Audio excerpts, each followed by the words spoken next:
Normally, our friend Molly Qerim would greet you.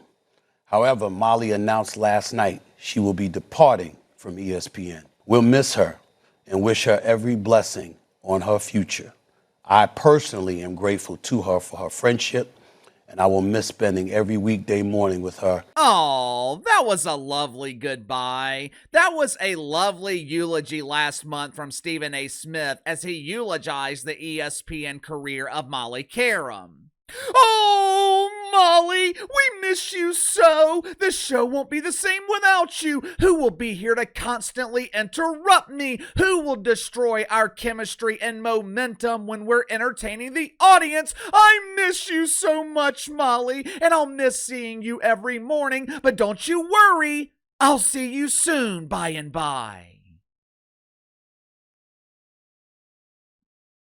Although Stevie did a great job polishing this turd, I noticed something missing from his heartfelt goodbye. I noticed that Stephen A. Smith conveniently overlooked the reason that Molly Qerim abruptly left First Take. I wonder why. I've also noticed this trend at the worldwide leader in woke ESPN. In my opinion, there are only a handful of stars at this network. There's only a very select few who are capable of drawing a mainstream audience. Obviously, Stephen A. Smith, Pat McAfee, Paul Feinbaum, he's got a loyal following of Southerners. Roll Tide, Paul, get her done! Mike Wilbon, Tony Kornheiser, I don't think they get the credit they deserve for being the most watched show on the network. But outside of these select contributors, ESPN really doesn't have a lot of star power. ESPN doesn't have a broad selection of talent capable of generating ratings. Well, Casey, that's just not true. What about Mina Kimes? What about Elle Duncan? These women are huge stars. Yeah. Remember over the summer when we briefly talked about that show Vibe Check? A group of strong women who are checking vibes and hating guys. Show is hosted by Elle Duncan. During the premiere episode, Elle Duncan entertained the audience, which only consisted of a handful of producers and the doofus operating the camera. She entertained the audience by doing push-ups and a rigorous set of Pilates. It was fascinating television for those looking to be sedated. We talked about Vibe Check once, maybe twice, and I never mentioned the show again because no one is watching that garbage. Mina Kimes, she hosts a show on YouTube. Now, she's got the luxury of the ESPN marketing machine promoting her show for free. Since Mina Kimes is the premier NFL analyst at the worldwide leader of make-believe, her show should be pulling massive numbers on YouTube, right? I mean, Mina Kimes is a huge star, right? That's what everyone in the media keeps telling me. Last month, first month of football season, Mina Kimes generated less than 800,000 views on YouTube. Stephen A. Smith, a real star, generated just under 9 million. Just because you're known, just because you're recognized, that does not make you a star. There are a lot of people who are known at ESPN who lack the ability to draw flies to a fresh turd. Crying Ryan Clark would be a prime example. What often happens with these wannabe celebrities who think they are stars, they develop this false sense of entitlement. They develop this mentality that they're more valuable than they actually are. And Uncle KC believes that is exactly what happened with Molly Qerim. Make sure to like and subscribe. You can follow me on Twitter at KC_BTL84. Link to the second channel in the description below. Later today on the second channel, I'm going to be bitching about the NFL again. I don't understand their strategy. I don't understand why the NFL continues to diminish their most valuable asset.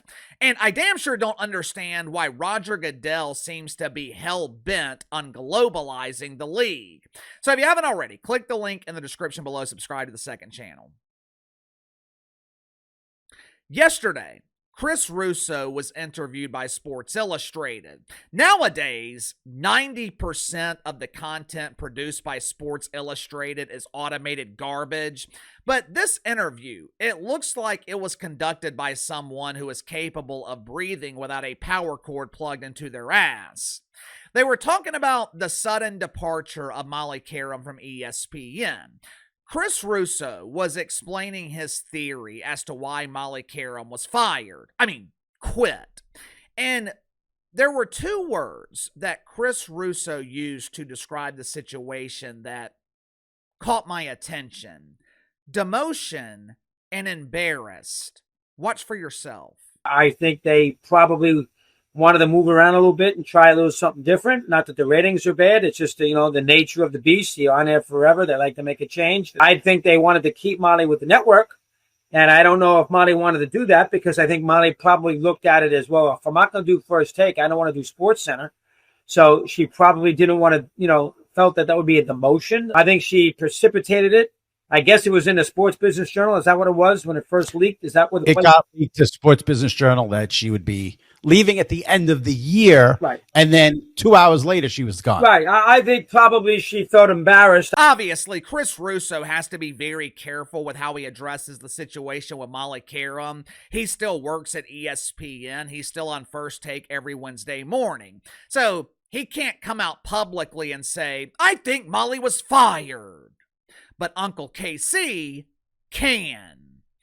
Here's what I think happened with Molly Qerim, and this is speculation, but I think it fits perfectly. For starters, First Take is one of the most watched shows at the network. Last month, they averaged 551,000 viewers, up 23% compared to last year.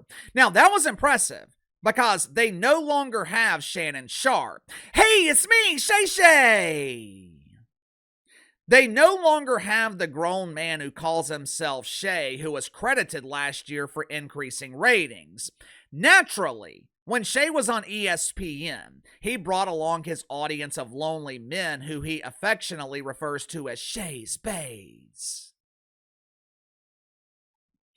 Outside of PTI, I believe First Take is the most watched show on ESPN. For the past decade, the two constants on the show have been Molly Qerim and Stephen A. Smith.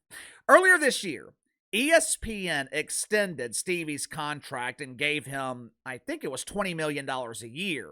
Just to put that number in perspective, if you combine the salary cap for all 13 dumps in the WNBA dump, the WNBA generously donated $19.6 million to their players this season, which means Stephen A. Smith is making more money than every pretend basketball player in the WNBA combined.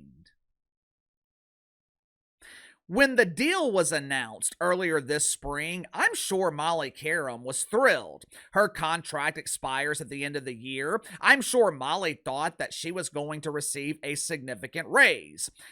She is a valuable contributor to the show, right? Without Molly, who would be there to interrupt everyone else that viewers actually want to watch to insert her unwanted opinion? Without Molly, who would be there to distribute the talking pillow?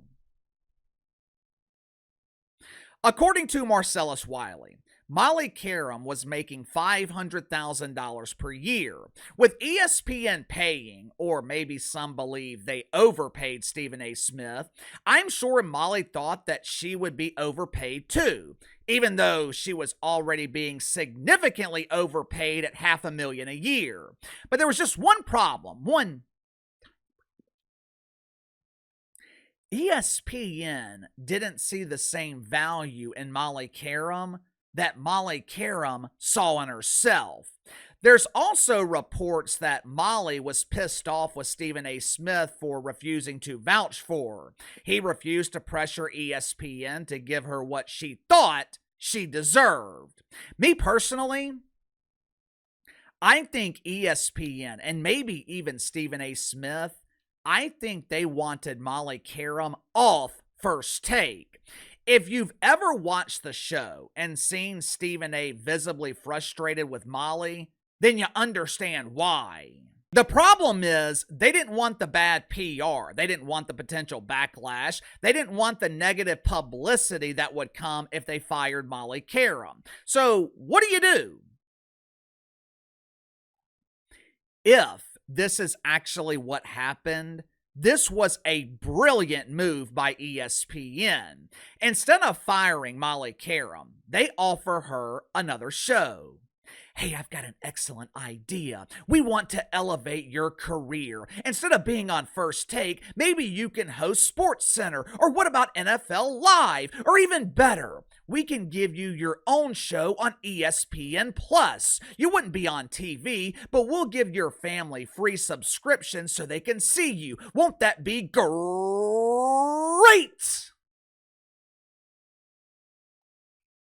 To her credit, Molly Qerim knew exactly what this meant. She might be annoying, but Molly Qerim's no dummy. She knew this was a demotion. She knew this was ESPN's way of softening the blow. Remember Max Kellerman? Remember when he was fired and ESPN tried to placate him by giving him a show on ESPN radio? What happened a year, maybe 2 years later? Max Kellerman no longer at the network. Molly Qerim likely knew the same thing was going to happen to her.